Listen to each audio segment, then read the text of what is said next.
What is up, YouTube? It's your boy Alex here from AlexCFE, and today we have another video. So, of course, if you've been on Twitter, if you've been on Vanguardians, anything like that, you've seen this. You definitely have. It's the hot topic, probably the largest scandal that's been in Cardfight Vanguard for the past 5-6 years now. At least my recent memory, or recent-ish kind of memory. This is just absolutely insane, and I feel like a lot of big voices are actually coming up and stepping up and making videos and posting about this on Twitter. So again, just kind of want to add my voice to this over here, and also want to add just a unique perspective over here too. This is my buddy Dawson. Dawson, why don't you chime in, tell us a little bit about yourself, and yeah, just give a little context to your background.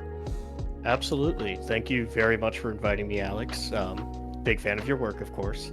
So, hello, YouTube. My name is Dawson. I'm a esports tournament operator and administrator. So I work inside of competitive gaming. And a majority of the time, I work with specific rules and fractions on the floor, while also developing and creating rule books, and also consulting for major tier 1 tournaments, along with just high school and collegiate esports. Yeah, so we have definitely, and Dawson does play a little Vanguard. I love my new Batama from time There to you go. time. So he does have context into the game itself, but I feel like adding my voice plus another voice kind of from the outside with some authority in a similar sphere really does kind of lend itself to the argument here. And let's just open up about this first. Let's get the details out of the way. If you are looking for the actual video showing the instances of cheating and the individual involved, I'm going to link it down below. Go watch Kai's video. It's right over here. I'm going to bring it up on the screen. Totally want to check this out. He does such an amazing job pointing out the actual cheating time and time again. I think there's like 7 different instances of it happening, and there's also people just adding voice from other games too, just talking about this. So this is something that's been brought up, something that I personally feel invested in this because I have a friend from our locals. By the way, Dawson is no longer near our locals and stuff. He's down in Virginia, but Henry at Worlds got 3rd place, and he actually lost in the top 4 to this player. So Oh no. Henry wasn't. I'm not going to speak for him. I'm not even going to say it, whatever. But I personally feel very bad for him if this was the case and this happened to him. And I think there was some improper play going on during that game. But that's neither here nor there. Maybe I'll get a statement from Henry at a certain point, or just ask him to kind of speak out. But he is an amazing player, so I do feel personally invested in this on his behalf and whatnot. But over here, Bushy Road is pretty much, as you can see on the screen, they are going off and basically saying, hey, look, like, an incident happened.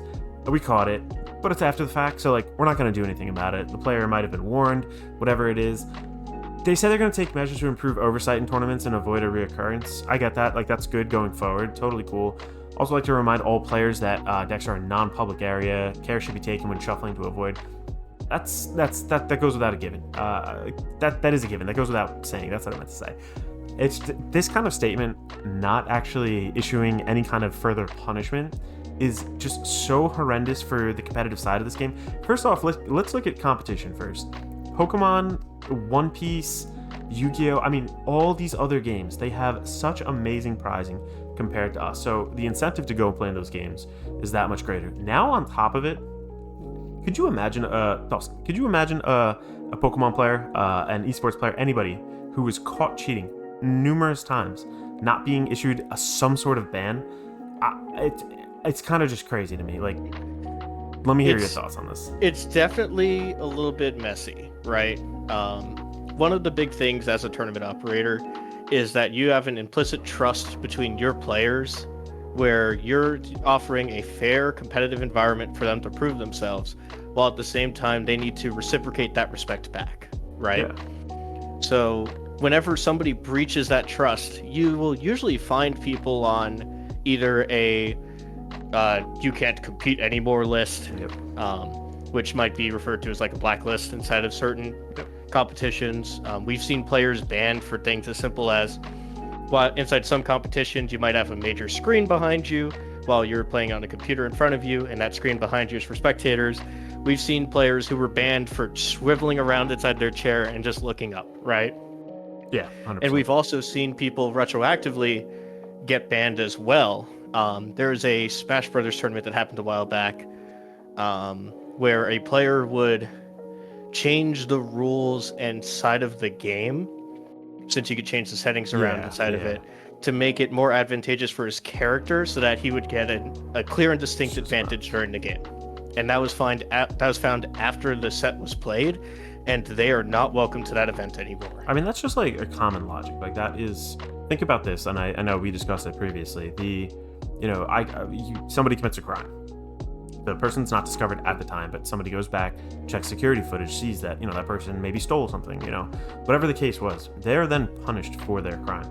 In the instance where cheating is found and no true punishment comes about it, like I said, all these other tournaments are offering so much better prizing on top of that too. Those tournaments, I'm sure they do ban. I'm sure in this situation they would ban those players, maybe because of the prizing opportunity, the financial gain that they could have. But just in general, like, you have more to compete for in those games, and on top of it, the integrity of those tournaments in general are just not questioned the same way. Like the value of your brand, I feel like, is diminished by you not actually going and giving a true proper punishment for this. It's just insane. This is a second place competitor at Worlds getting away with this. It really is just like mind-blowing to me. And like I said, go check out Kai's video. Like, he breaks it down, like specifically going into the video, he slows it down, he like shows you at specific points how he is doing it. I'm not going to get into those details here because I think he did such an amazing job, so definitely go check those out. But I also wanted to talk about like the actual rule that was broken, and I want to talk about this over here. So if you look in the rulebook, the 3.11, whatever you want to call it, 311, section 311, the improper shuffle, this is a level 2 and above tournament.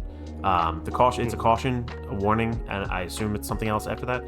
There are so many times on cam that he is brought up doing this. So shuffling at an angle such that the printed side of the card is visible, and then placing the next one, placing specific cards in order and asking the opponent to cut without shuffling. Well, it's basically just the first part of that, but time and time again, he's caught. They've acknowledged that they've caught it in not so many words, and still just nothing. Like, I don't know what else there is to say about this. I feel like you just kind of have to say this and like sit back in shock and awe. So, well, let's take a look at this for a second, right? And before I get into my thoughts on this article, there's a major way that a lot of people get away with committing foul play, right, and not finding any repercussions by it, is because of the strength of the lettering that is used inside the book. A TO's main job is making sure that their rules are clearly outlined. They protect themselves as much as possible from any form of foul play, while also including articles that help them in case if they come across something that isn't covered explicitly inside the book. Yep. So if we look at this article, right? So that would be section 3, article 11, the improper shuffling here. Going through it and doing a quick skim, one of the main lines that speaks out to me is insufficient shuffling undermines the integrity of the match and can easily be considered foul play. Yeah. So foul play is described inside of Bushi's book later on inside of section 4, which covers the multiple different layers of foul play, most of them ending off inside of a disqualification scenario. Moving cards, but yeah, exactly, yeah. But a majority of this article actually covers your own deck in a majority of this. So now it's an issue of letter of the law versus spirit of the law. Do we want to take it for what's specifically written in the book, or do we want to take it for what was intended by what was written? And don't get me wrong too, like, it's important in a card game to have this structure, but again, it is more a game. This isn't like actual court of law kind of thing, so like the company can do whatever they want to do, and I feel like this is an instance where the spirit of the law should definitely have been kind of taken into consideration, maybe a little bit more so than the letter in this very specific instance. But when you're at the apex stage of a competition where people travel far and wide just that they could get one shot at a big trophy, they need to protect all of their players as much as possible. Yeah, like and when their world champion is being shown like this, it's this really hard decision that Bushiroad has to make, where do we want to punish the person who won the entire thing, even though we all know that it was wrong, but then we have to literally say, hey, 2023, our champion was fraudulent. Yep. We had a cheater as a champion. we can't take away their trophy, they physically have it, right? Yeah.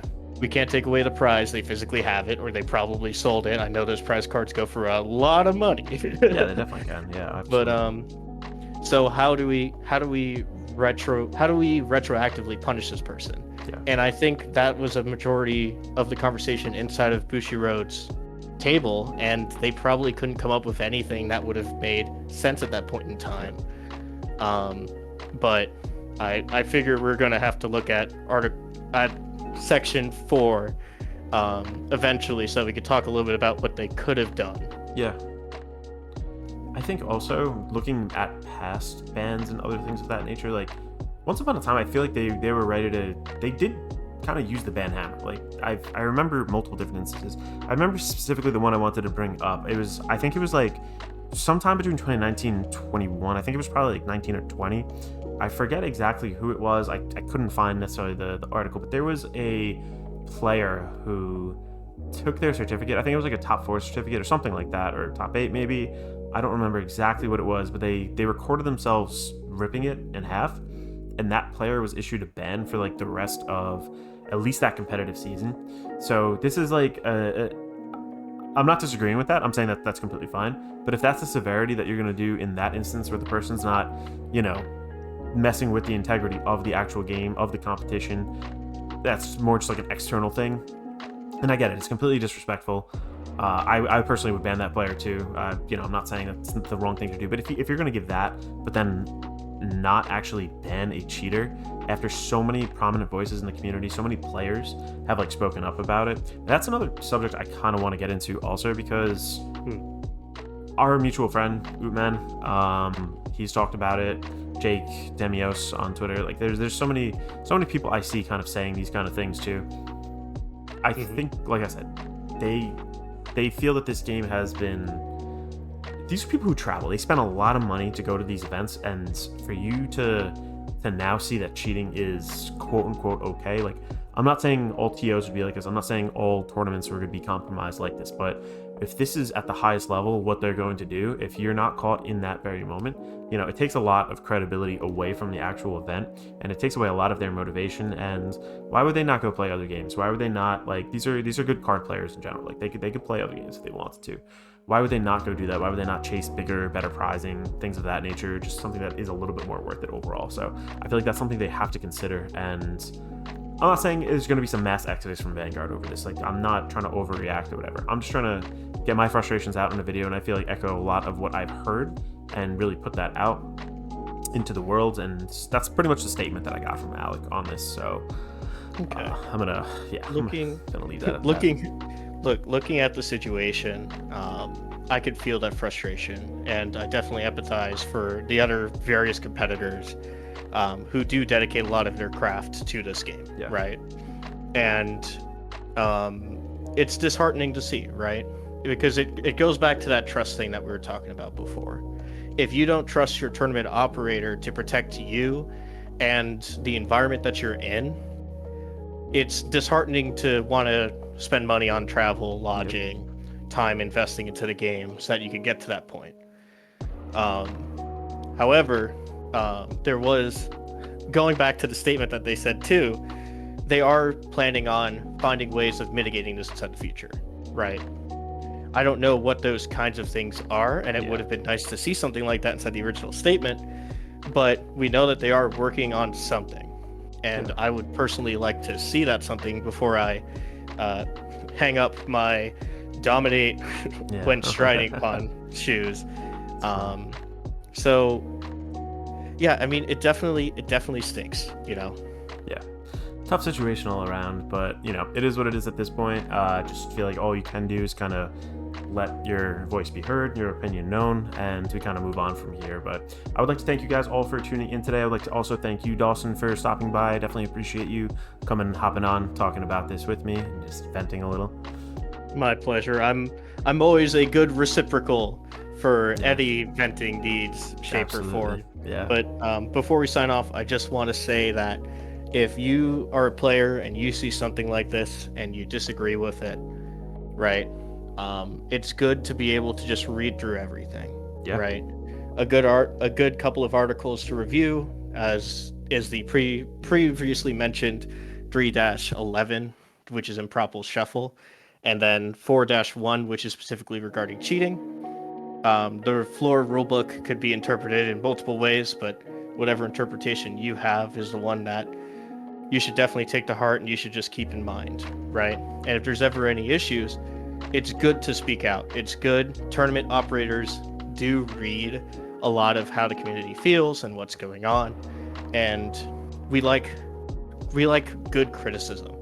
So what this means is we don't attack anybody for the sake of like, oh, you wrote this thing bad, we think you're awful and you don't know what you're doing. Yeah. Right? You need specific feedback, not general negative. It has to be, you know, it can be negative, but it has to be specific. It has to point to it, and it has to Absolutely. be, you know, level-headed. There was that whole Hey. training thing on this one time. It's, Yeah, like you should definitely. I mean, it's good to have training like that.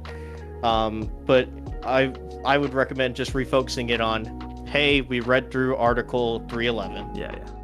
We noticed that there is this very specific line, but then it's followed by a general line, so it makes it confusing.